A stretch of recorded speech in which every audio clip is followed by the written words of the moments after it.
Welcome to FMATalk Chronicles. I'm your host, Datu Tim, and this is my co-host, PG Dot. And today's topic is, I never saw Professor do that.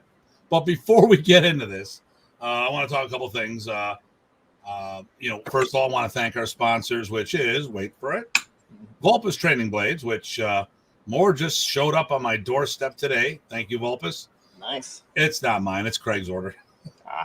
Although if Craig doesn't show up soon enough, it'll become my order.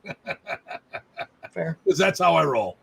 And then we have the Modern East University, our feature event, which is the 65th Modern East Anniversary Camp coming up in May.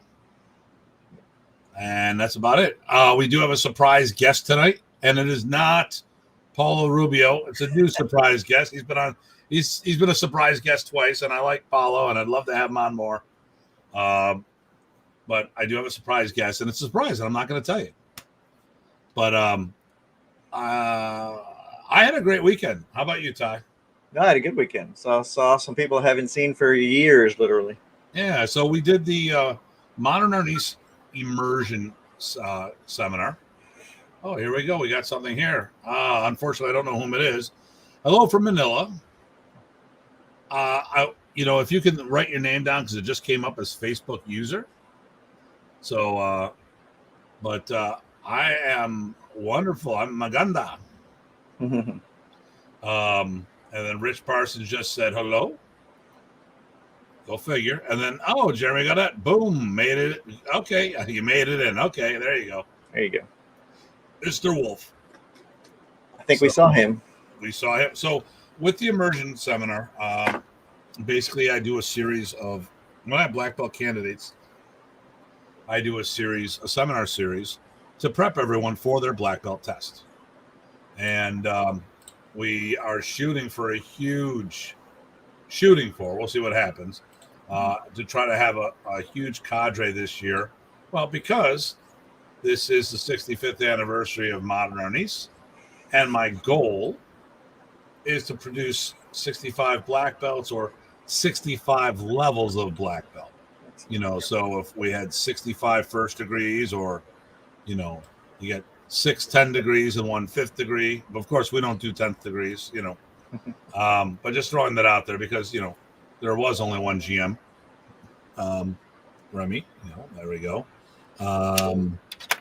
Let's see. But we had a blast. Okay, cool.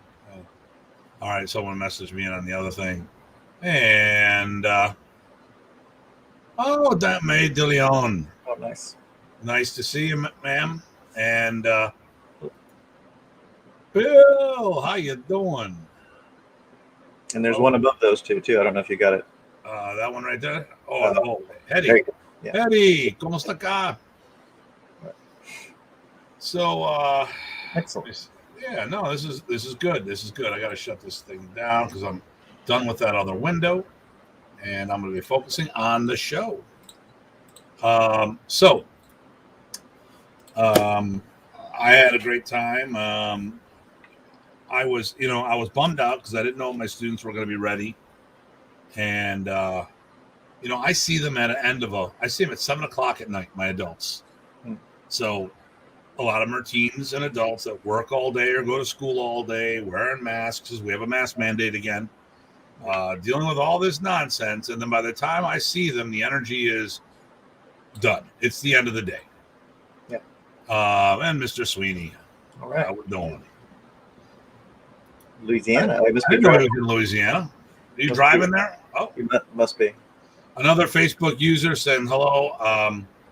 I wish Facebook is getting quirky. I don't know. Maybe because I don't know. Could be because they don't like me. I don't know.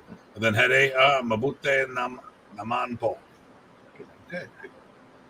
All right. So I want to talk. I got up my little baby rant, because this show is actually kind of a rant. This particular show. Yeah. So my baby rant is this. If Modern Art East, as how it was taught outside the Philippines, we have to be very specific. how modern Ernest was taught by Remy after he left the Philippines was always delivering Tahoes in the morning. Hey, wait a minute. You should be delivering a Tahoe in Buffalo. Actually, West Seneca. And I'll send you the address. So,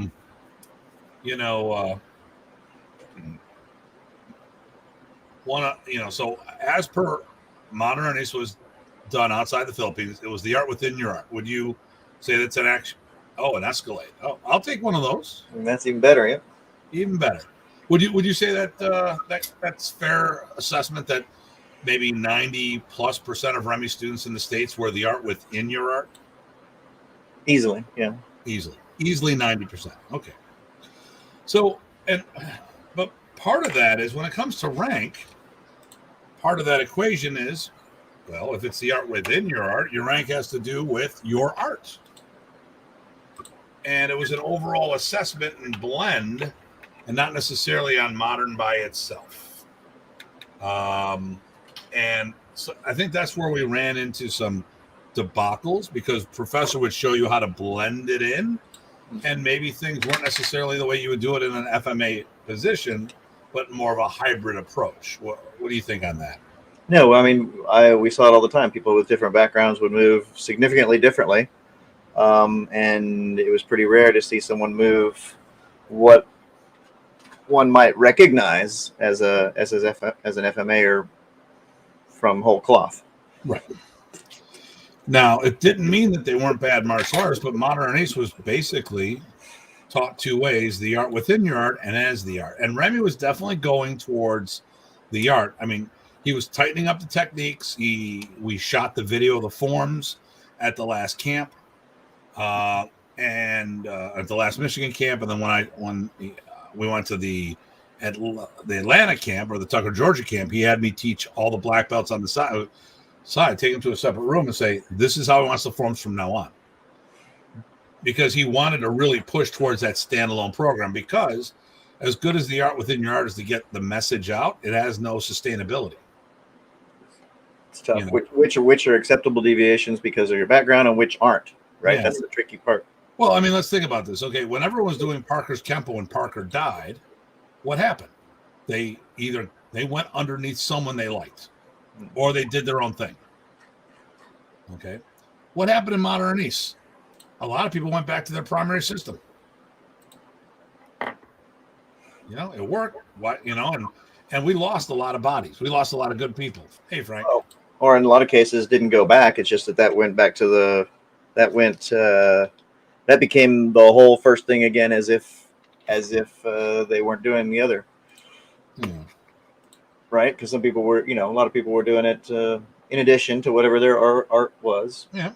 And if you don't have that to go to, then guess what you're doing? You're doing your own back to only your own art. You're back to the basics, or you may have absorbed, take a couple of the stick disarms and Sinwalis and just use that to fill out your material. Right. So I mean, that's I'm and the reason why I say this is like, once again, I think we're in a rough situation because our gene pool is dwindling rapidly. Frank's here. Hey, yep. I said, yeah. I didn't notice it. No problem. My fault. Hey, Frank. Happy belated birthday, Frank. And somebody from South Carolina. I don't know what this is going on, man. It just does not like us today. Hello, user from South Carolina. Everybody from South Carolina. That's a user. That's a user or something. So today is our 20th episode. Oh, yeah? Wow. Yeah. Episode 20. Congratulations. Get a score, literally. Okay, so we have 2 more episodes besides tonight before the end of the show. And I'm going to share one of them with you right now. If you guys don't mind. And if you do, I really don't care. See how I roll? Hey, let's do this. Next week, we have who is this Tye Botting guy. There we go. Boom. Punong Guro Tye Botting. Who is he? I got some tough questions for that guy. Oh, I got some questions for him. Good. Yeah, like where do you get your wax? There you go. And then the week after that, the final show of the season, this Datu clown, whoever the hell he is. All right. Man, oh, he's got good hair. That's a new background. I like that. You like that? I just got to play with some stuff today. Yeah. They've got to change things up a little bit, wee bit. Why do you get green, by the way, that green one is not a permanent. That's a temporary one for you. I just needed something for the show. You got the modern is Datu Tim Hartman. You got the demon head there again. So let's talk about this one real quick. You're gonna have to now, right? Yeah. You open up the thing. So here's the problem when you go teaching the Bible Belt. Ignore the face. Just look at the bull. So this is a bullhead, carabao, and one Bob Hubbard was a good friend of mine and did a lot of my graphics back in the day. He decided to go. I said I need a bullhead, and we went more of a the skull of a bull that you see on a ranch and stuff like that.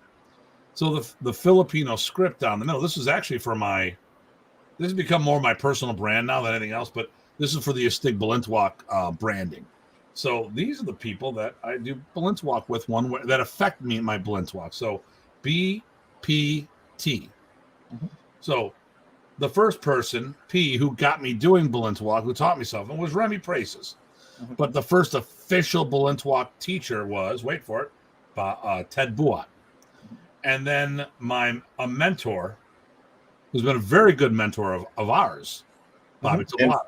And friend. Yes, very good friend. So Buat, Praces, Tabuada. I wanted to give homage because it's the Tabuada lineage I picked up the groupings from. Right, and that's Babayan, Filipino script. So, yeah. But, of course, when people saw it, so Keith Foskey buys the shirt out of support. He's all good because he knows. No, but he's a man of the cloth. And he goes walking into his house, and his wife's like, why do you have a demon head on your shirt? Because it's cool? Because it's cool. Yeah, there you go. Well, I had when aliens were really big, I had alien thing, and Al Garza was like, so you have demons on your shirts all the time? I'm like, it's an alien thing, man. It's aliens. No, but I get it. It's just funny when people perceive stuff. Yeah, I saw LaCava there. Chris LaCava. Okay. Nice. Yep. And then Costa Rica's best guide. Costa Rica. Bienvenido. And here we go. My brother. Oh, there's I love this guy. I was learning under Professor Remy Praces was teaching sax. Benefit of the modern age lessons and never ranked. That's that connection on the SIOC Remy side. That's nice. We are supposed to do some seminars together. Nice. This dude, listen, you got to check this guy out. He is amazing. I watch his stuff. He's on Instagram all the time. Amazing. Slick as we met him over down Goldberg's. These are why I go to these events. Okay. An amazing guy. And so nice. And it's nice because when we talk together, we have a lot of differences in culture and religion and stuff like that, but we can come together and talk about them and really have a good time, which is really cool because we should celebrate our differences. If we're all the same person, we'd be boring. That's nice. I wrote the name down. Oh, and our friend good morning to you, Maganda Umaga. All right, thank you, sir. Hey, listen, we got to talk. Yeah, Plardell, we got to talk about a couple things. Well, I'm going to say right now, next time I come to the Philippines, in addition to go seeing Uncle Tito Berto, if you know any masters that are in Negros, we would love to meet because we know no one in Negros besides the family, and we've been there so often. If there's a FMA scene there that we've been missing out on, I feel bad. It's not by ignoring people. Nene Tortal came and visited me the one time at the one camp. I love Nene. He's a great guy. But if there's other people out there that we need to be seeing, please help us. And Renee, here we go. Just tuned in. I heard amazing guy. I assumed you're talking about me. Nice. Probably, yeah. Yeah, I would say. Yeah. So, okay. Here we go. Now I got a surprise guest from a far off region from another space and time. No. A good friend of ours, a brother in the arts, and a big giant teddy bear. Master Rich Parsons, how you doing, sir? How you guys doing? Hey there. Good. So you're helping. So last week when I said, hey, I want to invite somebody, Rich is like, is it me? Do you need to like back the bus over somebody? No. It'd be a big bus because he's a big man. But yes, and much appreciated, guys. Thank you. We're definitely talking to you. Yeah, that'd be good. So I wanted to have another person. So here we go. Ty, your camps were primarily where? Texas. And did you see Remy in other states or just Texas? Might have gotten over, not for camps. Camps for Texas. Other things might have gotten out to Louisiana once, but basically Texas. We'll just say Texas. All right. So how many seminars and or camps combined do you think you've seen Remy at? Almost 20 camps and about 40-ish seminars, because he did a lot of seminars. He was catching Texas up, and I ate that stuff up. Okay. Rich, what do you think for you? Because you got a lot of pride. See, there was a group, so he's from the Flint group. Right. So a lot of times they actually had, anytime that Remy came into Michigan, they'd shoot up to Flint and do a private seminar for the club. Well, so I paid more for that, but I mean, they got it all. They kept it for like 10 down to about 10 people or so. So yeah, you spend more money, but what a better experience that was. Yeah. Seminars, we're putting up mid-30s or so, probably. There might be more. Camps, I'll probably put within single digits. All at Michigan. Not every full camp, sometimes just better when I can get away. But you started when? I started in 86, That's first right. Camp in 87. I should have remembered that when we talked to you, but a COVID brain. Okay. So and then I think I did probably like 70 to 90 seminars with Remy, starting in 85, 30 camps, and that's relevant. I don't know who by the way, Facebook user, once again, Facebook is not interacting well. I think that's Chris. Hey, brother, don't know who that is. Yeah, I think it's Chris. You think it's Chris? Yeah. Okay. All right, LaCava. LaCava. Yeah. I think I have a violent picture with him somewhere. Yeah.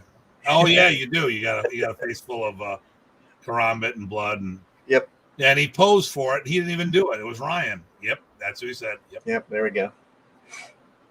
Okay, so well, he patched me up, so he sort of did it. Yeah. We'll give him the selfie photo there. So now the reason why I wanted this diversity of people. So like I went primarily to Michigan camps, but I also went to the Texas. I went to 3 Texas camps, Joliet, Mississippi summer camp. I hosted or co-hosted 3 camps in Buffalo. I went out to Richard Roy's twice in Mass. Dwayne Rainier's 2 camps that he did down in Harrisburg. I went to Bruce Chu's in Florida. Nice. So, okay. Now, but there's a phrase I kept hearing over and over again. And the reason is, I think all 3 of us have heard this phrase. So, Rich, 85, 86 for Rich. When did you say, Ty? As far as seeing Remy? Yeah. When it would have been around 93 with Remy, but of course I started the art a little earlier with Eric. Well, okay, that's fine. I mean, when did you start modern? 91-ish, 92. Okay, 91. Well, we'll say 92 just to... Just say 92, yeah. Just say 90. Okay. So, how often have you heard the phrase, I never saw a professor do that? Me? No. So let's go with let's go with Junior here, who's only like a month behind me in age. With it's like he keeps going. You're the older of the 2 of us. Damn you! No, we're the same age. We're the same, and then of course Dan McCartney's the same age as us too. Oh, that's right. We just look better. But how many have you heard that a lot there, Ty? I heard it all the darn time. Usually when somebody was asking about something or showing something that was an addition to the conversation. In other words, it wasn't part of the conversation, it wasn't part of the demo, and it might have been new to that person. So the first thing is, I never saw Remy do that. Okay. Rich, similar experience. How many times do you think you heard that? Multiple double digits per event. That's a better. Rich's answer is better. I think it's I countless times here, and the thing here is it all depended. It depended on who you were. Really, what it boiled down to, because I think if you were a lower level student and not one of the leaders, a lot of people didn't pay attention to you. So we already went over what I saw. I saw Remy 30 camps, countless seminars. And every time I saw him, I saw something new, which makes me wonder what I missed. And I think, would you two have the similar experience? We've gone, you said 20 camps. Almost every time. And you had all those private things with it. Well, hell, here we go. Rich had private seminars with him. You saw something new every time? Yeah. Obviously there were repeats, but yes, we saw something new. Always something new. So I would, and you know what? And I was trying, I was younger, and believe it or not, I was not trying to be a jerk. Contrary to popular belief. And I would just. You were just doing it naturally. Yeah. I wasn't trying. It just came out. I had it down well. It was like breathing. I left that one for you, Rich. There was a low hanging fruit there. Yeah. Well, Dan McConnell from Columbus always said, he's told me, Tim, you're like a force of nature. What do you mean? When you come into town, people are always talking, blah, blah, blah, That's not a bad thing. It's just that you're, when you hit the scene, there's a lot of talking. I'm like, oh okay. But I was younger. I was coming up fast. I realized there's a target on me at times, so I just kept my mouth shut. But really, what I should have asked, and now I think things a lot differently. And this is that age and wisdom thing. The question should have been like, well, how do you mean that? And on top of that, he also taught things privately that you didn't see in seminar. Well, exactly. Absolutely. Yep. So my question should have been, what do you mean by that? Are you trying to say that, like, my mindset is if someone sits there, let's say Rich shows something, professor showed me this, and it was one of those things I didn't see, I'd be like, I never saw that. Show me more. It was like, once again, how much did I miss? And if I got it and it seems completely out, I would, if Rich showed me something that Remy did and I thought it was completely out of the park, I would get it down. I'd go to Rich and say, or go to Remy and say, hey, Remy, Rich showed me this and said you showed it to him. And not as in like blowing someone in, but I'm like, if it opens up the door for a whole other material, see what we were training with Dr. G with the Bondo. So every time I learned a move, I showed it to Remy. So he showed me a counter move. Right. Yeah. So I'd go back and forth. I say, G, do this. Then Kevin Black walks up. I'm going to do it. And he goes, well, Dr. G showed me this. And he goes, that's a good move. And walked away. But I really, really got a fair amount of people, a larger percentage than it should have been, coming off saying to the point of, I don't believe you. Right. Well, I think there's several ways you can take, or where you can mean, I never saw Remy do that. You could be one, surprise, right? Genuine surprise. Oh, wow. Oh, interesting. Another one is along those same lines. Oh yeah, tell me more, right? Another one could be, man, I missed out. What did I miss? That kind of things. And the last one is more like disbelief and liar, right? Yeah. So it goes, two factors of those is really being nice and genuine and really being mean, right? What were they asking? Yeah, let me do a visual here. No. Yeah, no, because I actually at one event I was told that I was no longer doing Remy's art. Oh yes. So I was at a camp. Oh geez, that's too much. Too much. Damn it. Hold on, I got my controls aren't going to help me. Oh, there we go. Yeah, okay, here we go. So what happens when you do it in your office. All right, so I was heavily into trapping, doing all these extra traps. And you're not doing the art anymore. Well, what are you talking about? All those limb destructions and extra traps. So let me give everyone a little lesson about why you might want to do the forms. Okay, so I would do things like 1, 2, 3. That's trapping hands. So we would do the decadina back and forth. And then I would do a parry and hit. Then I'd do my goontings and hit. And then I would do the elbow destruction and hit and stuff like that. And then I would hit a couple of times and hit like that. So there you go. So people would be like, hey, Remy doesn't do that. Well, let's take you on the tour of the first 6 hand forms. So what's the big move in modern age Anuisa? Slap, grab, hit. Now, I would sometimes go this way. Now, this is my pet peeve. What do we call this? Open hand. That's trapping hands, right? Trapping hands. If I go back this way, would you call that something different? Nope. Okay, so I watched somebody's video. If it was an inward parry, it was trapping hands. If it was parrying outward, it was block check counter. And I'm like, well, wait a minute. If block check counter is doing the technique with a stick in your hand and trapping hands is the unarmed version, then what's this called versus this? Because you just sat there, it's the same damn movement. But I digress. Yeah. Anyway. Again, how people don't know what they're talking about. But here we go. Right. Trapping hands, 1, 2, 3. This is the beginning of Anuisa. Gunting, this is the beginning of Anya Delawa. Yep. So instead of doing the knife hand block, I could do a hammer. Tatlo, 2-count trapping hands, which became our Sinwali boxing. Yep. Yes. Anya Apat, the 4th form, trapping hands, right? Followed by an elbow destruction. Yep. And then you look at Anya Lima, that's all Sinwali boxing. Parry, cross, uppercut, parry, cross, uppercut. And then Anim, the 6th form, a double action Abanico version of trapping hands, high, low, back fist. Yep. Okay, so boom.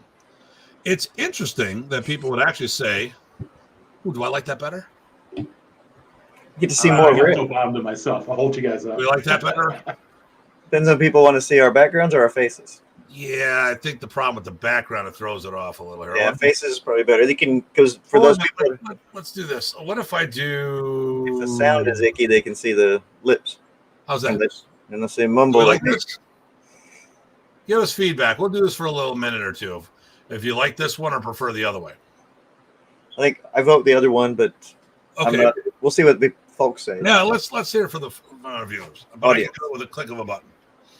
So, and Jeremy Godet says, "Nice, Rich." Oh, you know what? Yeah, I don't like that. Rich is nice. Yeah. Oh no, I mean I'm okay with Rich being nice. I didn't like how that changed the pictures and made it smaller. So but we went through this, and they're practically calling me a liar. So, what are you doing all this extra trapping and all this nonsense? I'm like, do you mean I deconstructed the forms and put all the elements in the trapping hands decadina? You mean you guys don't do that? Oh, that's right. You do the art within your art. And it was in the drills anyway. And yeah, anyway. Oh, there you go. Facebook user changes it up a bit. That's got to be La Cava. But then once I put that in there, it makes this even smaller. So it is La Cava. Yeah, it's La Cava. Oh, here we go. Is this you? Oh, I can't do anything. Oh, wait a minute. Can I do stuff here that I didn't know about? Oh, look at that. That's pretty cool. Yeah, put him in the middle. That'd be good. Okay. Oh, now that I found something new. Hey, can you check that? Can you check that out? Yeah, checking it out. Okay. Hi, it's Mualim Naji Hassan and Jim Attillo. Learning Balintwalk. Whoa, nice. Yep. Nice. Okay. Cool. All right. So nice. I'll watch that later. Yep. With Oh, that's that. Okay. I thought he looked familiar. So yes, I do remember meeting you. Yeah. Very cool. Nice to see you again. Rich holding you guys up later. There you go. He got that. Good. Nice. All right. So It was very insulting to be constantly, the problem was I went to so many events. I heard this on a regular basis. I like that shirt, by the way, Ty. I went to so many events. It's not a demon. No, it's not a demon. It's my Punisher. And if anyone likes those, $25, and actually it's $30 in the continental U.S. that includes shipping and handling. Just drop me a letter. And I have a matching hoodie, but that's more than $30. But and a morale patch too. Letter A for our niece, letter B for Blintock. There we go. There you go. There you go. So, Joe Rebello showed up. We got to end the show now. There you go. We're Hey, done. Joe. See you later. That was a good show. Hey, Joe, have you ever hung around Remy and at a seminar and someone said to you, I've never seen Remy do that before? It makes you feel like they're calling you a liar. And Frank, can you I know we talked about it, but let's say, oh yeah, here we go. Ty better not laying around when he comes in February. Okay, there we go. Hey, I just might give it as a gift to Steve. There we go. So, But I mean, that is the thing, right? As soon as people press, if they really press, I never saw Remy do that. That's kind of telling you you're leaning towards the disbelief side of things. Because if they were interested, they would say, "Oh, really? No way! Wow, that's amazing!" They would come at it a different way. So if you really double down on the, "Hey, I never saw him do that," that tells me two things. You have a vested interest in not, basically saying you're a liar or don't believe and that kind of good stuff. And why do you have that?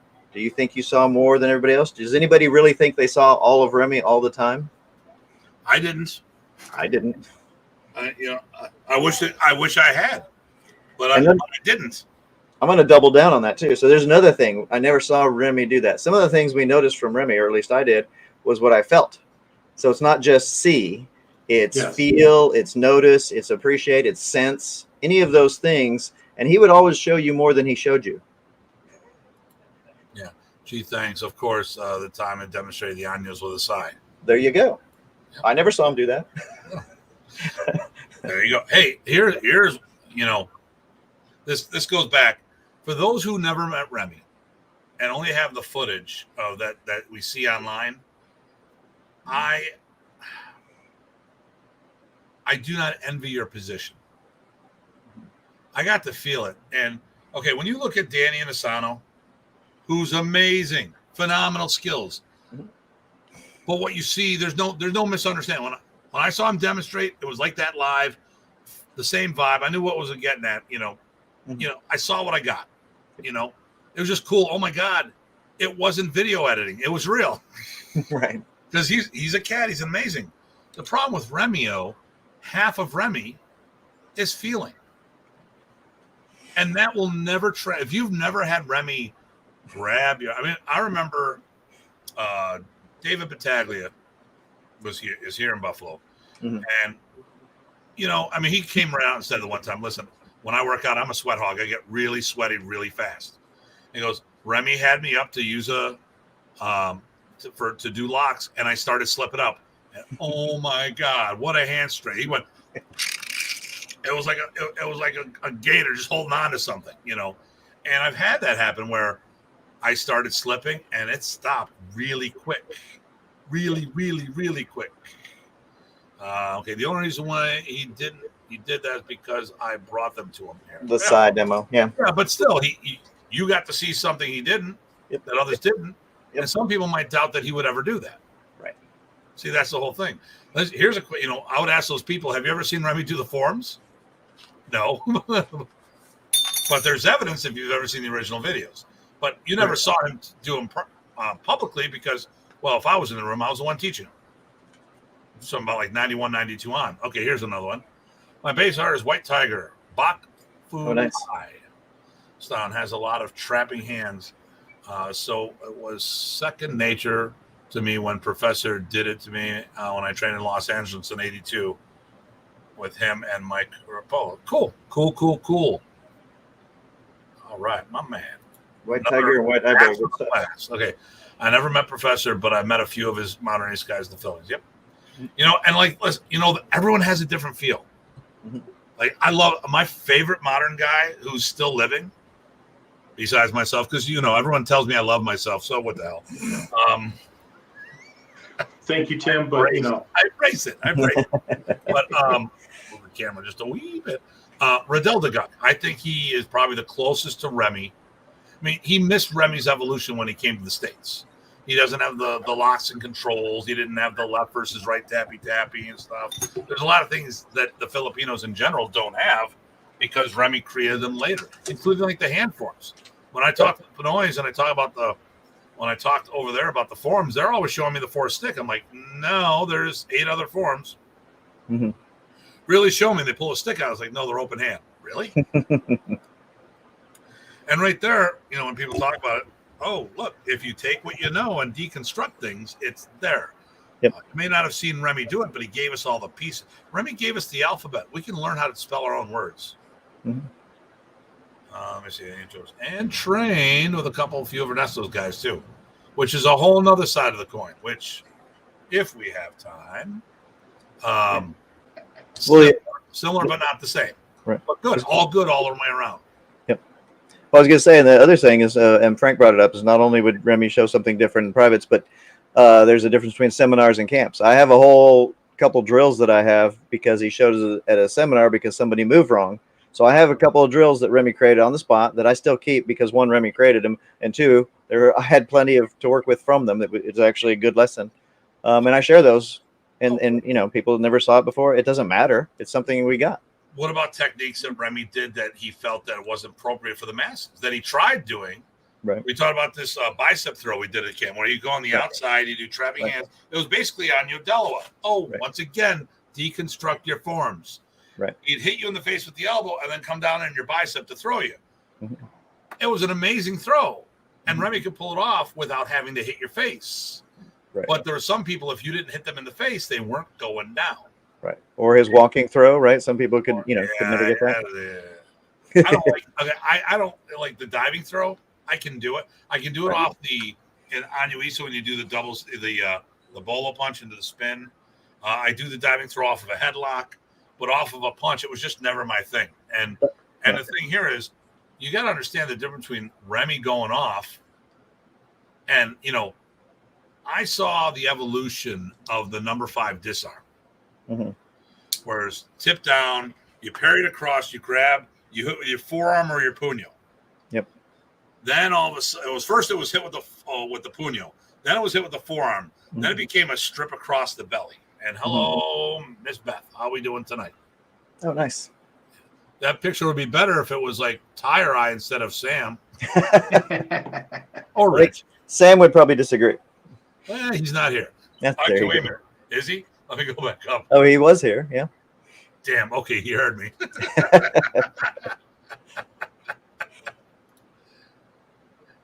Oh my god. But there are things that he showed also that he didn't teach. Right. Well, and that's it. Like, okay, so Remy would someone would ask a question. How would you do this stick and dagger? Like a specific move. Yeah. Or how would you do this with double stick? Mm-hmm. He didn't teach fighting that way. Right. But if you said, like I say, hey, how would you do this disarm double stick? He would show you. Mm-hmm. But he didn't teach. Do you feel that Remy taught double stick fighting? No, not fighting. I never saw him teach the disarms double stick for sure. There's another thing I didn't see. Well, wait a minute. No, you saw one thing. You saw probably the double hand feeds saw those at the same time. Yeah, right. Which a lot of people thought that those were like look, the matador. No. That was just a way to translate from hand to hand and get you more practice at the same time. A lot of this stuff was like when he did the double overhead. Yep. There was people that were having a problem with their left hand. Yep. So here, can you do it with your right hand? Sure. Well, let's do them both at the same time. And to make that link, right? Right. But it wasn't like this is against a double overhead or a double pump to the belly. I mean, no. Yep. But the problem is too many people probably learn by rote versus learn by experimentation. I mean, I had Remy. I left my initial instructor early. He was getting out of the art, and I had left before all that fell upon me as well. Ended up selling the school and all this other stuff. and moving out of state. But so when I would train with Remy, I'd have time in between. So there was no one telling me what I could or couldn't do. So I did a lot of experimentation with my material, and that was my mindset. It was like, you were told you couldn't do. No one, I was always mindset, why can't I do? Right. Oh, that's right. No one's telling me what to do. So I'm just going to do my own thing. And I did my own thing. That's an important part of learning. Really cool stuff. And then I also had a lot of stuff that was a dead end fast. And I'd show it to Remy. And if it was good, he'd have me show it a bunch of times. If it was bad, he'd say no because of this and send me a new piece of material. Double win. How do you go wrong with that? Right. Well, and you had the advantage, when people did that. So I think that's an important part of learning is exploration, right? If you're not exploring, you're not really learning. But the other thing is when you brought it to him, right, you could ask a question and then he would show you something that he might not have taught in a seminar or a camp, and you'd get that extra thing. And it wasn't a private lesson, but it was a piece of info that you wouldn't got otherwise because you asked a question, you paid attention, and you explored. Well, and one of the things that I had to deal with, as we've talked about this a couple times, is that I was not doing it as the art within your art. I was doing it as a standalone program. Rich was doing it as a standalone program. You were doing it as a standalone program. And when people were, when other people were blending it, they'd come up with different answers. Right. And, I never saw Remy do that. Well, he showed it to me because of X, Y, and Z. Well, he gave me lessons in Seekeron. We did seminars where all we did was punch and kick in Buffalo. We never picked up a stick. We didn't do locks or controls. I mean, who's seen seminars like that? It happened in Buffalo because we had a full-time dedicated school. Right. And it's that time for me. Okay. I'm gonna lock up. Good. I can and listen, for the viewers, if you don't know this, I can hear everything they say. Oh, another tool in your kit. Exactly. Right. There we go. So I can hear everything. So I turn the volume up. There you go. So send in your question, guys. What I was gonna say, ask you. Well, actually, Rich probably chime in on this as well. But Remy certainly developed and combined and drew from other arts as he synthesized. But his synthesis is what we're talking about, not our own synthesis on top of things. One of the things I was talking about as far as feeling him, right? I felt his connection, his grounding, that kind of good stuff. And I know you and I can feel that. And you can't see it in the videos. He didn't teach it, but when you cross hands with him, if you had that awareness, you could feel that. And he just by touching him, you got a little extra things to work on. But what kind of things do you think that you saw that, or felt or observed or sensed that others might not be aware of because they didn't see it, which is why we do this, really sharing. Well, so let me back up and start with the flip side. The time when I missed something. Oh, okay. Okay. So Remy gave a series of techniques, cross arm, center lock, and I took it straight to the knife hand with the hand that was being gripped. So you clap over top, and you come up to the knife hand. Right? Okay. And I'm helping 6-10 people around me working. Remy knows it's not a private seminar. We're working on his techniques. We're doing stuff, so it's not a disrespectful thing. And then this young lady who'd never done any Filipino and had only started like 2 weeks before in the karate school at Schoolsville said, "You're not doing it the same." I said, "Oh," and I said, "Nope, told everybody, quiet. She saw something. I need to see what she saw." Nice. And what it was, instead of being here, it was here. So Right. He did the grip so that he could do the takedown in a much meaner methodology. Yep. And so I said, nope. I said, we need to work on the technique he's doing because he's got a sequence he wants to do, so we need to get done. I get everybody working on that. Out of nowhere, pops up Remy, grabs me by the elbow, and says, "That was good. You gave the newbie the credit because she saw." And I said, "I screwed up." So we sometimes do things instinctually. Sometimes we perceptually miss things. And so that can lead to what others can miss. So well, you naturally have if you see something that's similar to something you already know, you naturally see it in terms of that, right? That's your rose-colored glasses. And right. While that might work for you, it may not be the lesson that he's trying to give you. Correct. Yeah, no, that's perfect. I love it. We've all been guilty of that. I can think of almost the same lock. I saw the part that you saw, but I didn't see, he wasn't doing the extra thing that I do, that it makes it go on top of that, but it also costs you, everything is trade-offs. But I missed not adding my extra thing. You're right. So, but no, and you need people to call you on that, which is why it was funny, because we, he said have fun, and we would call each other on stuff, and that's one of the things we do. We would take joy in calling those things out about what we missed, so that none of us would miss anything. Right. Somebody would come by and say, I saw it from this angle, and this is where I saw his feet. This is where I saw his hand go. And I'd be like, oh, that's important. I was on the other side. His back was turned, and I didn't catch it all the time. Yep. So GM Unyo says hello. And the cool thing was all four of us. That's right. All four of us. Oh, look at that.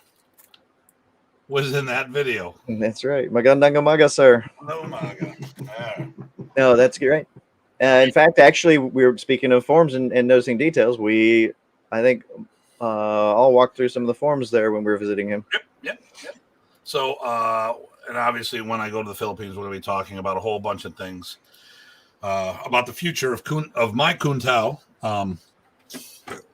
training. Now, okay, 2 books. They're the same book. In the Philippines, this is the original. Well, actually, it was this. There was a Philippine version. There was a pink book produced in the Philippines, a green and a blue one. They're all the same book. The green and blue are done in Tagalog. This is the new version of it, which is harder and harder to get. Yep. Okay, so, and Joe says he's got one of these. I know some people who's got like 25 cases of these, but we're gonna have a talk about those. Right. Several people, I think. So I have a few if you're in my area and you're looking for one. So I was told I was told that Remy didn't do tournaments Or sparring. Remy and I talked to Remy. I go, hey, I'm getting back into doing tournaments. And he goes, well, this is good. We will, we'll give the winner a trip to the Philippines, because he was going to do the Philippines camp. He wanted me to come and go to the Philippines for 2 months with him, and should have went. Should have. But hindsight's always 20/20. And Sometimes 2010. yeah. And people actually told me that no, Remy would never do that. Remy would never do that. He didn't do tournaments. He didn't do tournaments. I go, have you ever read his book? Right. But to be fair to him, that was the same person, though, that was saying that he didn't do the other thing. Rules and regulations for conduct and competition are these. Yep. Okay. Where, look, it's got, and we can be fair and say that this was the American one that Remy republished. All this stuff is in there. I'm actually gonna. Yep. All this stuff is there. And by the way, I got a case of these too. Ring layout, rules. Yep. Yeah. Like I said, it was the same person that called you on the. Yeah. This is a person who's full of shit and is a clueless moron. And MIA. Go figure. Yep. So, it just would annoy me. Oh, okay. Interesting. You see what Bill wrote? Hold on, I'm working my way down there. So I need that version too. Oh, so this was sent to me, not this one. I have these to him from somebody else, which no one told me that was coming. It would have been nice, and I would have said, "You should have just picked it up for me," but whatever. And then this one is hard to get a hold of, Jeremy. I'll see what I can do. You're not getting this one. Yeah, I haven't seen that very often. I have the other one, the old pink one. And then the DVD and the book. Can you elaborate what you're saying there? Unless he's talking, maybe he's talking about the DVD you showed, or maybe he's talking about the old VHSs. I don't know. Do you need? Well, Joe got one of these for me. Yep, exactly. Right. And it took him a while to figure out how to play it because it was temperamental on some of the DVD players. And then here we go. The red book was the one that was issued in the Philippines. I have just one stamp not to be exported from the Philippines. Really? Yeah, I didn't know that. That's why I said interesting. Dang, that's cool. Why we do this show? Boom, there you go. Yet another thing we didn't see. I never saw that, Bill. That's right. Exactly. I've never seen Bill. Mm. Does Bill really exist? All I got to do is say, hey, listen, for the record, I'm not saying I'm Batman, but have you ever seen him and I in the same place at the same time? I'm Batman. Okay. I don't know. I haven't seen you in the Joker either. Stop it. There's another one coming from Madison Square Garden for Aaron Banks. Yeah. Yep. And that's with him and Roland Dantes right there. And the story on this was they kept blowing Remy off. Yep. And his cousin was there with him, and he had to go to work an hour late. So finally they walk in. He goes, pairs of bolos. Ching, ching, ching, ching, ching, ching, ching. And it's like, okay, you're front row center. So, and then here we go. Here we go. I gave my original copy, the other one to Greg. Okay. Oh, great. Nice. Okay. So, but in the book, it has tournament stuff. And I've been told that Remy didn't do it. Now, here's what I'm going to say. This is a sidebar thing. We're going to do an episode in the new year on this fighting. That's why we have to have PG Craig in on this one. Because he's crushed. Jeremy, PG Craig. Okay, Jeremy's one of PG Craig's guys. They are crushing it in the MMA stick fighting world.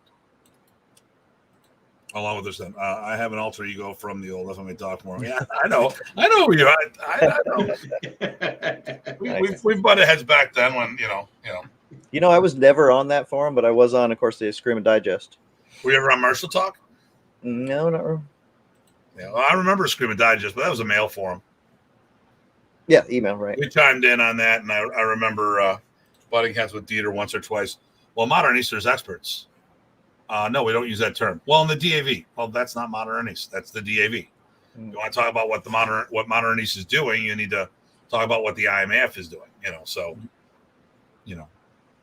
what like this whole, on the sidebar. Remy, there was only one GM. Ernesto, it's 8 and 9, and then GGM at 10. And if people are choosing to add that to what they're doing, I can see keeping that tradition in combatant. But in modern, that was never there. And I know some of the people are doing that. And we've had that discussion on our student, teacher, master, grandmaster thing. So whatever. You should put a link in the comments below. Could do that. You know what I'll do is when you post I'll actually go back in the software and fix it. How's that? There you go. Put the link at the bottom. Yeah, the link at the bottom. So, what's the same thing now? Let's talk about that. Tournaments. Modernist people in the States don't fight. In general, I fought in tournaments. I did all. Well, they don't do stick tournaments. Okay. Now, I've done them. My team's won them. I've competed. I've hosted. I've organized. I consult. But I did the art as a standalone program. So I have a theory why Remy never pushed it over here, but I'd like to see if you guys have a theory on that. That's either you or Rich. I'll let Rich go. Rich grow. We don't want Rich to grow anymore. I got a sore neck looking up at his ears already. Yeah, I think a lot of it had to do with safety equipment. Early PVC piping and pipe pads just didn't do the job. And then armoring up, which is what other organizations did. They used smaller rattan and heavy armor. And we were doing a non-competitive sparring event with the recaf armor, and I went through 7 rounds or 7 sparring events with people through the day, and on the 8th one somebody disarmed me. Everybody was really surprised, and then I was able to hold up my glove. As long as I held it at an angle, it was there. If I held it straight, the stick fell through because the thumb bar wouldn't allow me to close tight enough around it. And then people realized, oh, That means you need a bigger stick. Yes, but nobody wanted me to hit them with a bigger stick. Really? That's weird. Yeah. For me, I think it was a calculated decision on Remy's part. So two things. One, if you're going to have your people do sparring as part of your art, but you're doing it as an art within your art, that takes a lot of one-on-one, a lot of coaching time to develop. So Yeah, that was, he had only so much time doing the seminar and camp format that kind of cuts into that. The second is, if it is the art within your art, most arts sparred, right, in some way, shape, or form. So not with sticks, but with empty hands. So if you give them these tools and they actually explore it and do the work, then they should be doing the other things. So we played around with sparring and stuff like that, but I wouldn't say we were big sparrers, but coming up, we did experiment and did try because that just seemed natural. We did goggles, cup, mouthpiece, small pads on the hands, but mostly to stop the cuts, not the breaks. Right. Okay. So I'll throw mine in. I don't think Remy encouraged it because no one committed to the art. They committed to enhancing their system with the art, and that was huge. And Remy loved that. You know.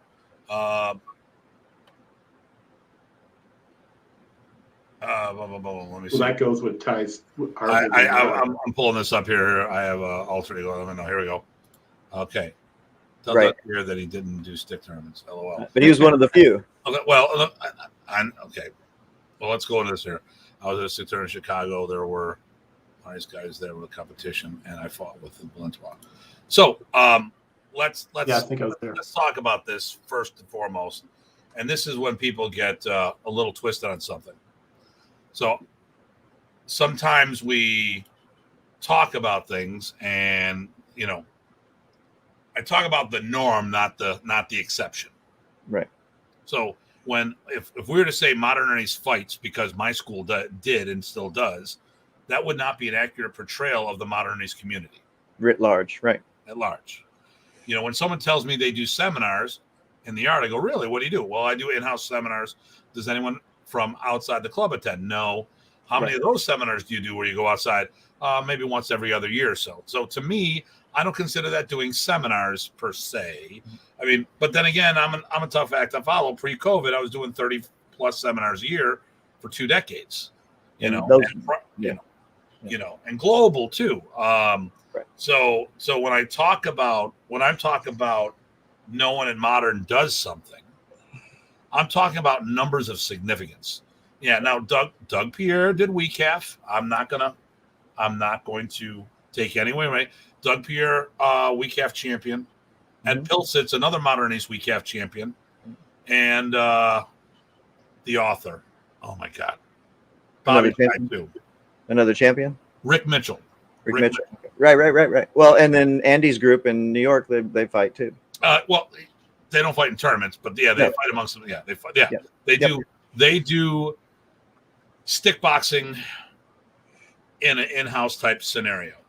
Pretty tough stuff from what I understand, like a dog brother-esque type things. Okay, so we're talking two individuals, which was Doug and Ed. And I've never seen Doug with any quantity of people. We talk about, I've heard him say that he's got cadres of fighters and all this other stuff. I haven't seen any more than 2 people around him at any given time. And with all the events that we went to, he never had any of his people in tow. So I don't know how to judge that. When we did the tournament in Atlantic City that you ended up reffing for, timekeeping or whatever, did he have 1 or 2 people with him? I think so. But I mean, again, though, but that just makes the point that that wasn't the norm. And that was really all we're trying to say is the norm. The norm. When you look at Andy did in-house stuff and he's willing to play with anybody, but it was a unique thing. My school did stuff, but 5%, would you say that's the case? Maybe less, but sure. Yeah. Why not? Okay, so let's go here. What do we got this? I'll go ahead and read that one because I'm going to jump on this one if that's okay. Go ahead because I can't see it. That's what I figured. Yeah. Joseph Dorff writes, he modernized the art to avoid injury. Art was dying in the Philippines due to injury. And I think live full contact sparring was counterintuitive to his direction and desired growth of the art. Equipment needed just wasn't there till later decades. My opinion. That's what Joseph writes. And I think that was part of it. But also that reminded me, though, that Remy, he was spreading self-defense, right? Self-defense is different than sparring fighting, right? It's a separate things, and maybe even teaching the art. That's what he always said. The Filipino sport culture, right? Listen, if he had people that would have committed to the craft in full-time schools and were training, he would train them to fight. There's no question about it. Can I take a quick minute? Joseph Doris is the guy that walked me into my very first class. Oh yeah, black belt at the time. So. Okay. Much kudos, much respect to him. Very cool. For opening that door for me. Very cool. So wait, whoa. So wait a minute. Now that I know, Joe, we're coming looking for you because now. Nice. So we know who to blame. Well, I mean, you know what? I will say a bigger thing. A lot of things in FMA didn't happen because of lack of equipment because no one made shit for us. And by the time it got over here, it was just too expensive and stuff. But Rich, continue, please. I was just going to say, I utmost respect for him, willing to share, willing to bring me in, help me out at the time. And I wouldn't have had any of the opportunities I've had without my good friend Joe opening that door first. So I wanted to say thank you. Nice. Cool. So let's see here. What's another one here? Bill's got a couple linked together. Yeah, this is my camera's in front of this, so if you want to read that. So, Bill from outside the States says stagnation within the school where the sparring pool is small and you fight other students as well as getting used to the same people gives you no indication of your level of sparring. Right. You get inbred. And he says this is for school seminars and sparring, both. I was fortunate. I mean, I'm 2 hours from Toronto. And I'd go up there, and there's plenty of tournaments up there. Yeah, and then someone says, "What's up, brothers?" That's probably not Chris. It's probably not Chris. We don't know who it is, so please tell us who you are. And if it's Kava, you should know better. Put Bahala Kava at the end of everything. Okay. Or come in, you guys. If you come in on YouTube, then Jason Arnold. It keeps your names better. Oh, it's Jason. Okay. All right. Oh, Jason. How you doing, Jason? Very so cool. I think. Well, listen, Remy. I told Remy once we should do a kids video. Oh, I don't know. And then it was right before a seminar, and I brought him my kids. And afterwards, he's like, "Tim, we should do a kids video." Oh, nice. I think if he would have saw our guys fighting like my club and doing as well as we were, he would be pushing. And, there we go. Not me this time. I'm sorry. It's Bahala Kava. I bust his chops on that all the time.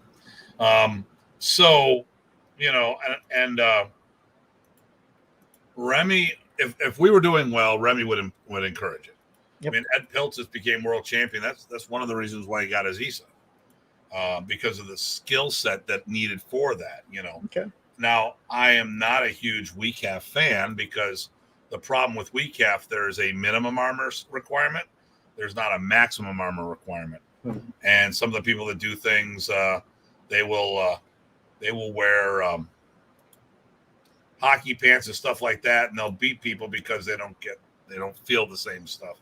It's still, I mean, it's grueling training, but unfortunately, it's a little too much cardio for me. And depending on which, if the judge, they're supposed to disengage according to the rules, but if the judges don't enforce it, then you get these sloppy slugfests that a lot of people point to on the internet. I'm like, well, what's that? That's the one thing I liked about the Arnold Classic. They did WECAF with kicks. A good kick of the ribs changed everything, and people's range changed magically. That actually reminds me of another thing that when you were talking about, the title of the thing, I never saw Remy do that. You were describing him kicking and stretching to the splits, essentially, and I never saw him do that. Okay, here we go. Okay, so first of all, Jason Arnold's on here, so I'm going to tell the story. So, Jason, you got to come in. in a minute and be appropriate. There you go. Don't write something inappropriate, Jason.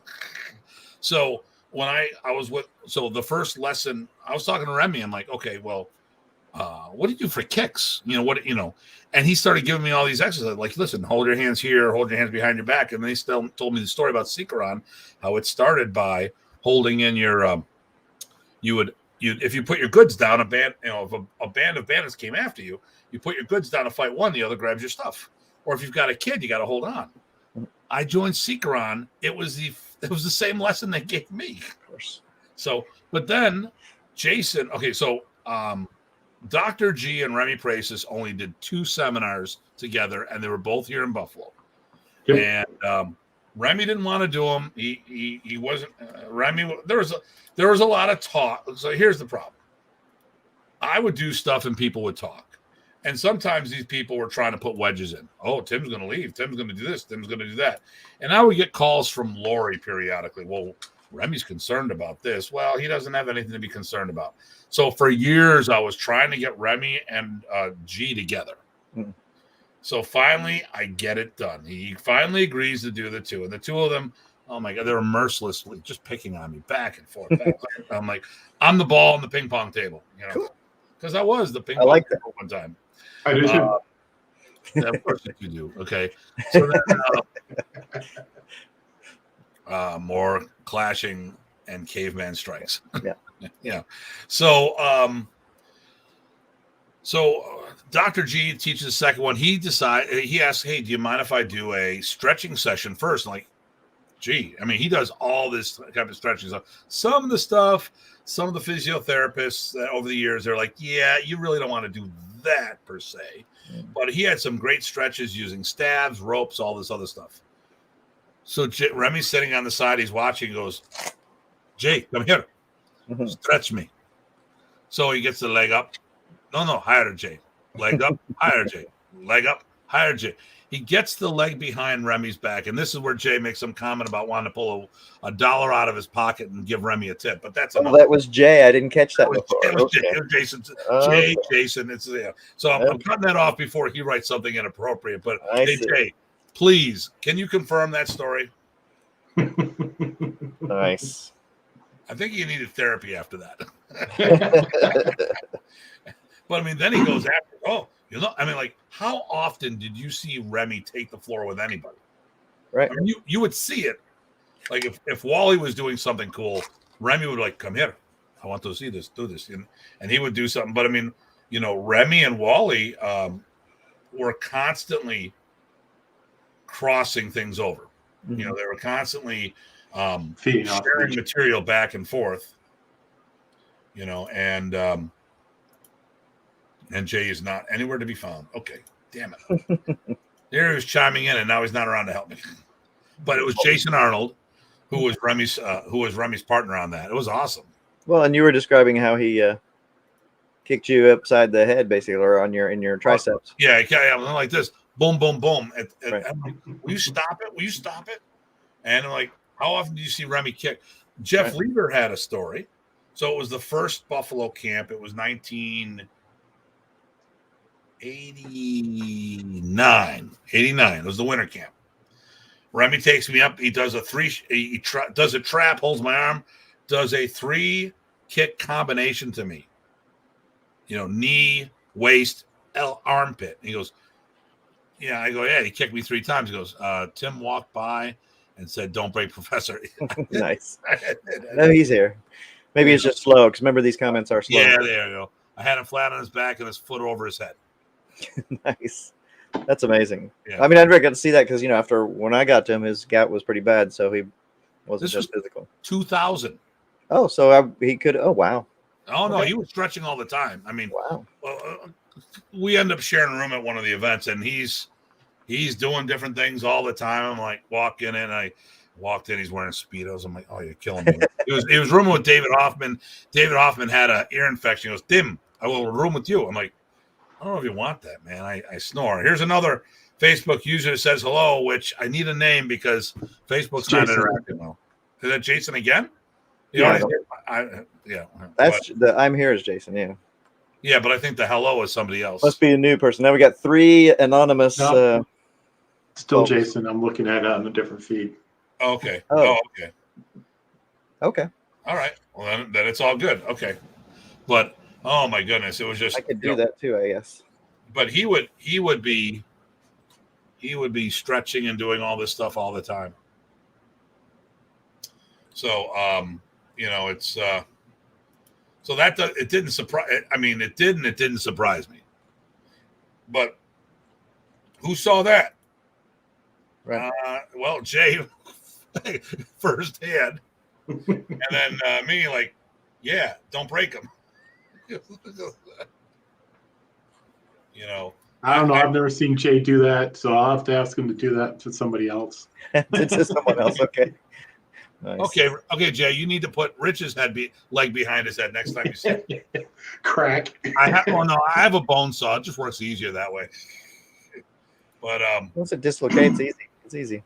Yeah, it's all good. It's all good. So but no, yeah. Well, I think I remember when I was describing what I call sort of the outside subleague. I know some people hadn't seen that before. Oh yeah. Right. Well, a lot of people didn't know. That's another story. Didn't realize he did Balint Walk, but right. Then of course the stupid story of Modern was created to defeat Balint Walk. Oh my God, it's so stupid. He loved Balint Walk. There was Modern Arnis and then his personal fighting style, and his personal fighting style was to beat everybody. Yep. He wasn't going to go after Balint Walk. Balint Walk wasn't big enough for him. He wanted everybody. And when I asked him, could you take Rem or Anchan, he's like, just looks at me, not even batting up. No way. And he made a distinction, of course, between what he's teaching you in these seminars and camps and, in real, right? What he would do is his personal style is sometimes a little more direct. Okay. Kempo technique, shoveling the branch. Shoving the branch. Oh, that must be Jason. Shoving the branch. Yeah, still Jason. Okay. All right. So Rich is our Jason Whisperer. Jason Whisperer. Maybe all he has to do is dash JA. Yeah, do we need to keep? Maybe we need Rich on the show more often. There you go. I'll just be on in the background. I'll type in the private chat. You could be our tech. So yeah. So listen. And this is a lesson I learned. I tell my students about this all the time. Okay. Another Remy story. Good. I like those. He asked me about me being a black belt in Kempo from the Philippines, and he said, yes, that is why the Año pot has the crossover and the hammer for the slide kick. Okay. But, the thing that I learned from all this, and I think we need to take this forward from now on, something simple is like, when someone says something like that, I remember saying, Jay, that was Quintana stuff on my shirt. Right? Oh, that was Rocky's T-shirt. Okay. And then he was just laughing. Okay. The thing here, this is a good lesson for everybody.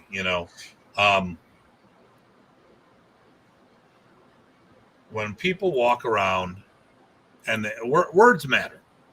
And people don't realize how words affect other things. Now, on this show, we say a lot of stuff, and I was talking to someone for 2 hours today about this. I made the comment that the comment came up about I say stuff that pisses people off. But I'm not saying it to piss people off. There's a difference. When people start saying things like all black belts were probationary. You had to become a probationary Lacan. Okay, Rich, Ty, yeah, you're both shaking your heads on that one. Yeah. So are you saying Lacan and Dayang weren't automatically probationary? No. So now, would you say that it was black belt then first degree? Where I was. Yep. It was, yeah. Now, I was in a store. So 88, 87, I was supposed to get my black belt. 88 is when I actually did, and I was a better black belt for it. Okay, so let's come right out there and say that. Yep. Sat down with Remy, and Terry Warren. And he goes, oh, it's bullshit. Tim should have gotten his black belt last year. Well, and part of me, Mr. Sarcasm, my internal voice, thank God I didn't remove that filter right away. But the inside voice was saying, well, you were the grandmaster. You could do whatever the hell you wanted, you know. And then the other side was like, hey, you know, I'm better for it. Never happened in my time. Okay, there you go. So the late 70s, early 80s, the probationary wasn't. Well, no, it wasn't on that. So at the 88 camp, he promotes a whole bunch of people at the 88 Michigan summer camp. Or just straight Lacan. And Lorenzerian were one of them. Mm-hmm. And they were all promoted to probationary black belt, and they were supposed to wear the 3rd degree brown. My name's brought up as Tim Hartman Lacan. Mm-hmm. So after I listen to words, I'm not as dumb as people. I'm not as dumb as I look, but believe it or not. So I listen to words. I go up to Remy afterwards and I go, what belt do I wear? You wear the black belt. Mm-hmm. In Buffalo, the 91 camp, the last one we did, Unger, Merson, Rec, Battaglia. These three, Lacan, David Battaglia, probationary black belt. Okay. Amy Antecchi was recommended for probationary Dayang, and Remy said she's a full-fledged Dayang. So this is, you know, but now when we talk about this, people get visceral about this. I'm like, here we go. 3 different areas, 3 different training, 3 different sources of modern arnis. Mm-hmm. We have 3 different lineages that trace back 3 branches from the same tree. Mm-hmm. We all have a similar story. Now, if Remy, I don't know what happened, how people were wearing the black belts and that probationary thing went away, where it was where the 3rd degree black or 3rd degree brown. But you know, I've got people look at me, oh, that never happened, that never happened, that never happened. I'm like, what, the probationary or the non-probationary? That all Lacans and Dayangs were probationary automatic. Yeah, no, that didn't happen. Even in the 90s, right? Because that's when I got mine, and I was non-probationary Lacan, and Abel as well a couple of years later. Yeah, but Lacan, it was not. Here's my whole. Okay, I was Lacana Nim, which is 6th degree. So how many levels of black belt do I have? 7. Because you go black, then 1st degree. 7. There we go. And people were trying to give me shit for this. I go, no, well, you're probationary. No, I wasn't. Right. You know, and these are the kind of things that we get into things where I get like, I'm sorry, you do not know what you're talking about. You're wrong. And I'm not going to take that. So like when I go through this, if someone said Bram Frank never trained modern arnis, one of the leaders of modern arnis, when Remy, just before Remy died, but they had taken over and made a comment that Remy had that Bram Frank never trained. That's not true. It came to me. I reached out to Randy Shea. I talked to him about this, and his response to me was, "What does it matter?" Because the person saying this, one of the leaders, is not talking the truth. Is lying. Okay, if you know better, and you say contrary, that makes you a liar. And I'm not that guy that'll beat around the bush. I will say what it is. Right. I'm not trying to do. So I've still. I mean, and I Bram and I don't get along with each other. I don't know where. Well, I have a few ideas where it fell apart. But the thing here is, I've defended that point. Mm-hmm. Yeah. You know, well, that's what gets me. You know, people will end up saying these things they never saw, and or they'll say these things that are sweeping generations. You know, all Lacan black belts were probationary, right? And all you have to do is take one example of one real thing that you saw, even if they didn't, and that refutes it. It's not to poke holes in them. It's just like, wait a second, the words matter, and you said something wrong, and we need to get sure that the larger understanding's out there. You could have said most, or the ones I saw were, you know, we could be very precise if we wanted to. I got Rich. You're going to chime in a minute. I got it for you. I got your back, brother. Here we go. But I'm going to do part 2. I'm going to do two-part. I'm going to warm up to you with this one. What did Ed Kwan say when he was on the second generation black belt? That black belt tests were only done in Michigan. Now, I don't know how he knew that, because how he would even say that, because they did a test in Houston where he was at. Yes, several. And Mike Alfano tested there, and I was his partner for it, and he was present. So I don't know but then maybe it's because my memory is different than others, and it is what it is. But you know, the nice thing when I talked to him about it, when he was on the show, he didn't get butthurt about it. And then even afterwards, he came and supported my Texas camp that I did where you were at. And he shared some stuff too. All good. See, now that's the way it should be. Oh, I'm sorry, I didn't know that. Yep. Hey, you know what? And listen, if Ed, you got a piece of material that we don't have, we'd love to hear it. We want to share. Yep. But then here we go. Here comes the big windup. Hey, Rich, Remy never did testings and belt promotions outside of camp. What do you say about that? Oh, wait a minute. Yeah. No. Rich, where did you test? Flint. There was a camp there? No. Well, Remy never did promotions outside of camp. Now let's put it in proportion. This leader of modern Arnis had only been a black belt for 4 to 5 years, and now is allegedly one of the leaders of the system. But trying to tell someone who's been around since '85 that tests, and then of course you were at my house and I showed you footage of my 3rd degree test, which was done in the school I was training in.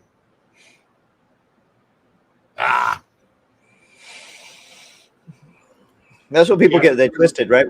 Just because they didn't see something, they think it never happened, and I think that's a bad point of view, because if we did that for everything in our lives, we wouldn't be where we are, all of us today, in whatever your field is. Right, and Ty, as you said, there's multiple ways could have been presented or taken. So I asked follow-up questions, and it was presented as if I was a liar. Sure. Well, look at you. Did World War II not happen because I didn't see it? That's right. I wasn't there. I didn't see it. What the hell? What are you talking about? It's a story to scare children. What's this moonwalk shit? Nobody saw that. You saw that the other day. live. It was on Transformers. That's I saw the Transformers. I want to know where that landing spot is. But I mean, I get it. People want to avoid lies as well. But so I think what you do is you have a conversation and you be reasonable about it. You don't just automatically assume that you know all of the things. That seems like a really narcissistic point of view. Well, I remember a story, and here's the thing, and I didn't ask the question, and I didn't ask the question right on both sides. I remember Dan telling me about when he did his Bavard event, he told me that Brian Zwolinski was upset that his camp was the same weekend as his. But I forgot to ask why. Now, was that because they felt that the Atlanta camp conflicted with the Connecticut camp? Or that Brian wanted to go to his as well and couldn't because it was on the same weekend? And, because I left it out there, I may have misinterpreted what was going on. And I took it the way that Dan was saying, that was Brian was complaining as in, that's my weekend, not yours. So, here we go. There we go. I think Bill nailed it. Here we go. Boom. Michael Jackson, moonwalk in 1960. Well, the Michael Jackson moonwalk is done with reverse filming and stuff, so that was not real either. That one doesn't count. Oh, yeah. Okay, so. But we got to have Bill on the show. Yeah, that'd be good. Well, we always want interesting guests, and he's interesting. Yeah, like we aren't interesting enough. I'm not. But Riches. The thing here is, now I looked at it, I thought back about things, and I'm like, you know what? That could have been, and maybe I misinterpreted what Dan was saying to me. Yeah. Because maybe Dan was suggesting to me that Brian wanted to go and couldn't because it was the same weekend. I perceived it as that Dan was complaining, that Brian was complaining because it's the same weekend as mine. How dare you? And we've already, you and I have had conversations about, Rich and I had a problem, and you verified what we were saying, where an event that was right. public, But Well, I think what you're pointing out is that really there's a duty on the side of the person who's asking as well as the side who's listening is to pull the thread a little further to make sure we have a communication. yep, there's no question that his forums are heavily. And thank you, Rocky, for chiming in. Yep. Rocky needs to be Rocky. on the show. Rocky, do you want to be on the show? We'd love to have you on the show. That'd be great. Yeah. Rocky, I need an answer. Do it. Yeah. Dun, dun, dun, dun, Do it, dun, Rock. dun, dun. Love to have you on the show, Rocky. Because yes, I mean that's really not with the theme of today's thing. There's no question that they're a heavy influence. I mean, hell, Remy was like a 5th or 6th down in Shotokan. Right. You know, and 7 and 8. we started. Yep. Yeah. I mean, listen, and this became a topic once before. There we go. Definitely get Rocky on. Here we go. Facebook user. Do it, Rocky. There you go. Jason. See? That's got to be Jason. Oh, yeah. It was Jason. Yeah, that's right. Yep, the Jason Whisperer. I think he's been voted on the island. You've been voted. Oh, yeah. We had tribal council. That's right. Don't make me send someone over with a camera. Yeah, because there's I have a lot of questions for Rocky, like how he got involved. I have no clue. I know a lot about Rocky's background, but the one thing I don't have is how he started. You know, I think I'm like it was that. Oh, there we go. The makeup artist. I don't want to scare. Oh, look who you're talking to. Rocky. Look. Yeah, I mean, You can set the camera up. You can go like this. I go, hi, my name's Rocky. there you go. There you go. We'll get those vocal distortion things like, yeah, well, I started back in 53 and blah, blah, blah. Then all of a sudden the light pops on. Oh, geez. Runs away. There's my new face. There we go. Oh, that's a fun one. Hawaiian barbecue. That's right. Well, Rocky, so 2 more shows after tonight. We're taking a little break. We'll start back up in January. Love to have you on the show. Absolutely love to have you. Definitely. Please. That'd be great. We're also going to be doing, we've got a social media one planned. I've got, everyone's agreed that I've asked. I've asked the Paul and June show. Right. Oh, wait a minute. Did I ask Dean Franco? I don't think I asked Dean Franco for this one, but Dean is going to be on our show for something or another. I'll probably try that one. I've talked to Jesse from FMA Pulse. We might have to do it on a Sunday. He's laughing. Here we go. He's laughing, crying. I see resemblance time. Nice. That must be Jason. There we go. It's got to be Jay. And then Paulo Rubio has decided to go on, and they've all agreed to play nice-ish. Doesn't matter. I mean, I can turn people off, so it doesn't matter. I do that all the time. Hey, what do you think of this? But I got the other turn-off power too. So, I had a fun night. Is there anything else we need to talk about this? I think we covered the I never saw him do it. There's a lot of implications for that. And I think I like the wrap up, which is you pointing out to the idea that it takes pulling the thread from both sides to make sure that you have a dialogue and keep it from being a attack or a judgment or a lecture. Yeah. So here's what I do at my seminars now more and more often when I remember to do this, because sometimes, I don't. And, oh, wait, here we go. I met Remy. The Kids Cry tournament 77, 78. And Miss Your Brother's got to be Jason. Yep. And then Joe Torres, if you get Rocky. Jeff Owens.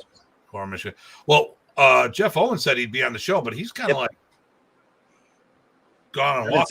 We haven't seen him for a while. So, he's on walkabout right now, but he might be stabilized when you guys get back in January and be ready. We got a lot of different shows we're going to be doing and other things, and we want to make sure we do. I mean, we're not sticking to modern Arnis either. There's more to it. I was 12 or 13. Can't remember when I was a kid. The Japanese guy, cool. I have contact info for if you need that. Cool. Well, we'll talk more. Well, let's save this for a show, Rocky. I don't want to. Yeah. And I should have remembered that. I had an hours long conversation with Rocky one night, and I know he covered some of this stuff. I forgot. Sorry, Rock. But we'll get it. Yeah, save it for the show, and please do come on.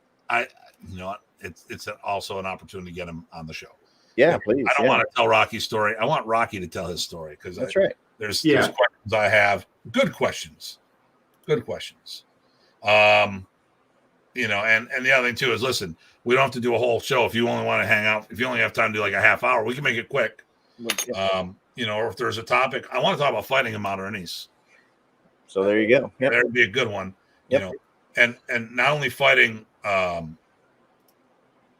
but taking Modern East to the open circuit. So taking Remy's teachings and using that in an open martial art tournament.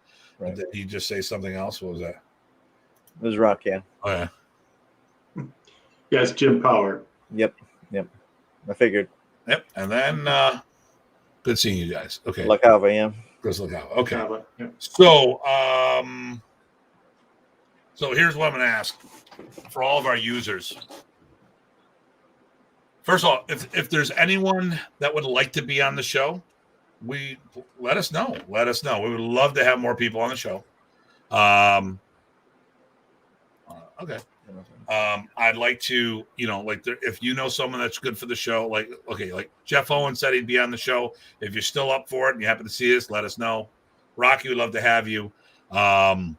There are definitely other people I want to reach out to. If we have a direct contact for Sifu Lee Lowry. So Frank, I know he reached out. Frank, if you're still watching, you can reach out to Sifu Lee to see if he'd like to be on the show. I know someone reached out to you saying that they could give you some information, but I don't want that information. I want it directly from the horse's mouth. Right. Well, and for that matter too, if there's people, remember we still have the open invitation. If there's people that have counterpoints that they want to have a discussion, by all means. So, seeing that you brought that up, which was not my plan to talk about today, I guess this is my rant. Am I stirring things up again? Well, what you just said opens the door, and no, it was not planned, but I'm going to take the shot because So we asked people to come on the show and say things and talk about things, and what I'd like to do is give people. I mean, I know people don't agree with us all the time. They have their own opinion on things. We talk about the facts as we know them. Now, there might be some information we're missing. We'd love to listen to people. I mean, I know people don't agree with us all the time. They have their own opinion. Is that you, Ty? Yeah, I'm trying to fix something. Okay. So, I'm going to... Sorry. Fixed it. Okay, good. So, and then it was Jeremy said, I'd like to find a way to make good sparring format for tappy / Balintawak range staying in the pocket. Like maybe fighting in a small alley or something? Oh, you mean why the style was made. There you go. Or tie yourselves together. There's a few things you could do. Yeah, definitely. I've taken my crash mats and put them up and use them as walls and keep people in the area. Yeah, or in a crowd of people. Actually, think lumberjack match. Yep.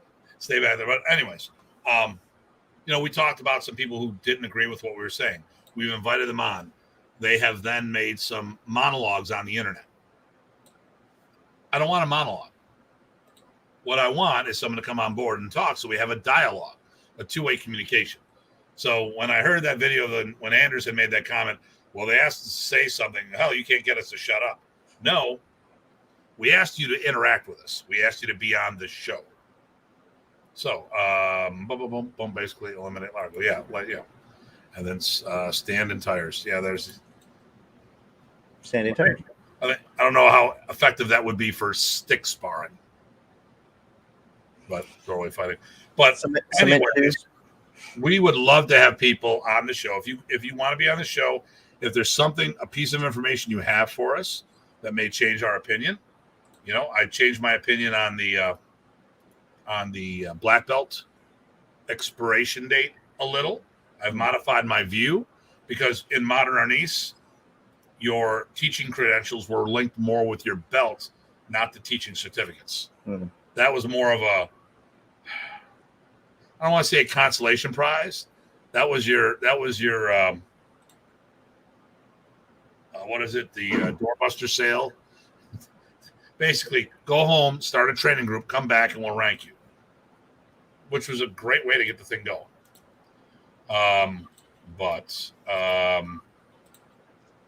You know, but other people have different information of things that we don't have, and yeah.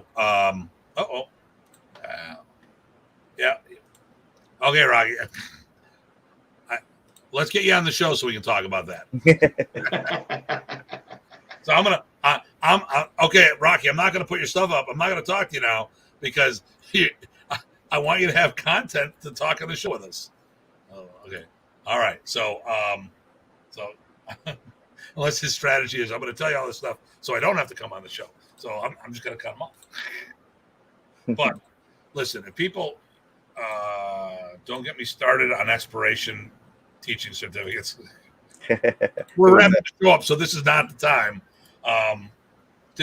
I talked about that myself. You didn't talk about that with me, right, Ty? Well, I know we have talked about it. I don't know if I was on that we one. didn't do the show. Okay. Yeah, that was just my thing by myself during the day. And who knows? Some of my Datu corner topics may end up being on the show again. So because you know what I like about this? This is a lot more interactive. You know, it's less. Yeah. It's not Tim's dialogue. It's stuff and this weekend, which was great, hanging out with everybody. We tried to find stuff that we didn't agree on, but it was more of that we had a different approach to the same technique. And it was that Remy showed you a different way. I was like, I never saw that. I never saw that. There you go. Yep. Show me more. Right. Well, that's the thing. Greedy. Yeah. Show me more. But listen, if you got a problem and you want to talk about it, get on the show. If you got a problem and you don't want to talk about it on the show, I tell you what, let's do a conference call. Ty and I would be more than happy to talk to people and say, hey, what don't you like what we said? Let's clear the air. You know, I've had some issues with people. I've tried to clear them up, and you get this ostrich moment where they just bury their head in the sand. They don't want to talk about stuff. They bitched to everyone about it, but they don't want to try to clear the air. And I had a little thing this morning where there was a misunderstanding, called up, 2-hour phone call, and things are in a much better place. Good. And it was just a misunderstanding about stuff. What? Okay. Do I want to? Can you read that one? Is that one we want to talk about? Oh, that could be good. Okay. Good. Luckily, Rocky, it's just a link and you click on it. So if you can see a link and click on it and have a browser and a camera, you're good to go. Yeah, I mean, you could use your cell phone. I mean, that's what a lot of our guests have done. Yep. It's easy to get cell phone, laptop. Doesn't need to be a special standalone camera or mic. Right. And maybe cell phone. I'm sure he's got a cell phone. But yeah, somebody could talk. In fact, actually, Tim would do a trial call with. Yeah, I do it. Yeah, I do that generally. Plus, it'd be good for you guys to visit anyway.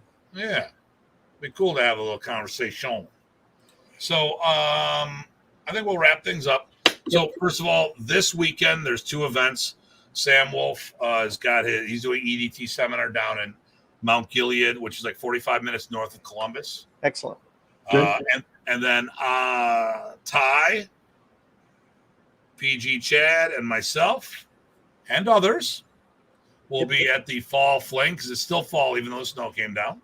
Fall till the 21st. It's snowing a lot down here, up here. Right. So, but I'll be shooting down Friday. Saturday is in Fairfax. Is the what's the name of the park? It's Providence Park, just on the south side of Old Town, gentrified Fairfax. So the old park was on the north side. This one's on the south side. Providence Park, Fairfax. Reach out to PG Ty.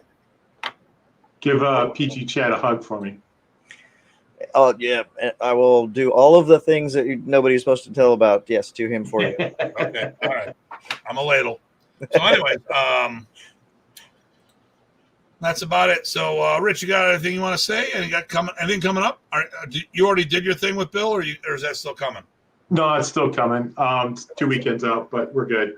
It's a special event held at the Brownstone facility. Ken Moore is the new landlord is having to move out by the end of December. Is that Bill So- Barker's thing? Yeah, that's where Bill teaches. Okay. Bill's losing his spot. Yeah, the Brownstown one. The other one he still has at the Okay. Whew. Oh, okay. where At he least did the clinics in the park. okay. Well, that's good. He didn't lose his. Okay. Are they far from each other, or are they close enough for the people to commute? No, not for standard. Serious people, yes, but not your standard. So he's probably going to lose people during that. Yeah, but Ken's looking to find something in the same area. Oh, good. So, Good. yeah. Good. Okay. Good. And I this hope is he what's finds supposed to help them. It's supposed to be a fundraiser event. Okay. Well, Well, that's good. We can't. I mean, he's teaching modern, right? Modern and some Komaton. So he does his mix from both. But I mean, his So when he- curriculum. His curriculum. Yes. He's teaching modern. We need more people out there teaching. Can't afford to lose any. Can't afford to lose any. Even if it's people I don't like, I don't care. Say say hello to Chad from the Snow Mexican. Okay, all right. So that's got to be Chris Workman. I didn't know. Or I no, know that's still Mexicans were Jason. Irish. It's Jason. Yeah. Or is that Jason? Oh, okay. Well, he's Irish. Are you Irish or Scottish, Jason? He's across the border. He's across. So, all right. Well, we're gonna, Rich, if you can hold on, we're just gonna do our wrap up and we'll do our post show. Okay. Boom. Hey, It was good. what do you think? Had a good time tonight? There, Yeah, I Ted? think it was good. Good interaction, good participation. It was good having Rich on there too. Yeah, even right. No, Even Rich. No, but even. Hey, and listen, Joe Doris, Rocky Paswick, Bill from Guam, Unyo. Yeah. And the list goes on. Joe Rebello, our normal stalker, Jeremy Gaudette, That's right. And Steve Swinney, who's becoming one. Steve Sweeney. And then Paul, I can never see praise is his name. There's May, Plaridel. There's a whole bunch of people. Eddie. I mean, it's good. This is good. The cool thing is we get a lot more views than our YouTube channel says. Yep. Because it doesn't count all the Facebook stuff. But, I want to, thank everyone for the support. Definitely. 2 shows left in the year. So next week. Next week. And hopefully, we were talking about this. So hopefully PG Tye is in a good mood. Right. Changing buildings. But people, questions will be good. That, questions make it a lot of fun for everybody. Yeah. Yeah. So if you got questions, I will be interviewing him. All good. When did you get promoted? And then the following week, the last show of the year will be who the hell this Datu Tim guy is. We got to make definitely send me questions for him. We got to make sure we put him on the spot. Yeah. Oh, he's such an idiot. We got to get rid of him. And then Jeremy goes there. Okay, cool. All right. So, Dugan. Oh, wait. Always Great. a great show. Thanks, Dugan. Hey, Dugan, what martial art do you do? Just out of curiosity. There'll be a little delay because, I try to adjust it so it's almost instantaneous, but there's still always that little delay. And hopefully I worked out it on the other channel so people can start seeing the transcript. Well, it's also hard if people are watching on the phone. If you're like me, that's harder to, even slower to type. Yeah. Definitely always wondering who the Datu is. Yeah, so am I. That'll be the first question. Who are you again? I have no clue. Someone that's been hit to the head way too many times. That would explain a lot. And then there we go. Hey, Jason's that must be Jason. And then mostly modern, small circle. All right. That's right. I thought I recognized the name. Dugan? I don't know if I know Dugan. I'm gonna look it up here to see if I could have met. I'm horrible with names. If I saw him in real person, sure. And I'd be like, oh yeah. Dugan, have I met you? I'm gonna look. I'm sure one of us has or more has met him. But that's good. Oh, yeah, thanks for showing up. He's my Facebook friend. Yep. Oh, okay. So he's oh, there's the cross arm lock. Yep, that's the picture there. Ah, okay. Maybe with the camp in the '90s. Oh, and you still talk to me? What are you, stupid? Yeah, it took me. I had to have a break of what, 6 years before, or 10 years before we could talk again. Well, you just thought you could hide. Yeah. Yep. So, okay. So we'll wrap it up. Let me see here. So, big thing we're pushing for besides this weekend, 65th anniversary. We want to get everyone out there. If people are interested in attending, and listen, if you've been left out in the lurch, because you didn't know what you want to do, we are doing a couple of promotions. We have one methodology, which is the Global Modern East Project, and it is a promotion based on what Remy would have done. Mm-hmm. And it's quasi non-denominational. It's open for everyone to use. It's not a WMA thing. You don't need to be a member. We'll talk about that. We have a curriculum that's set up. Thank you, Sam. That it would be just like Remy's original test. Matter of fact, it looks just like it. Why do I know? Because I wrote Remy's test. So, I got that part down. So, but that's coming up in May, 20th through 22nd.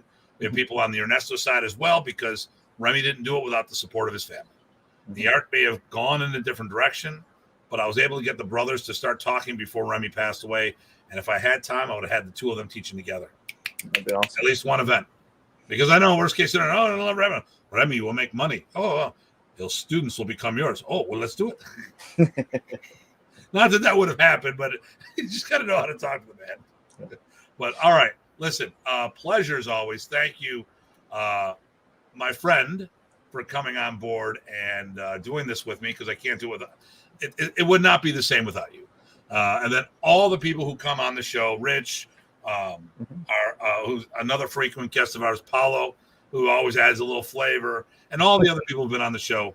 Thanks. I mean, this is it, the 20th episode. All right. Who would have thought we would get along with each other this long? And I know the jury's still out. All right. So unless you got something else, it is that time. Yep. As always, everybody, please stay safe, stay sane. Dr. Tim. Vijay, catch you guys later. All right. Have a good rest of the week.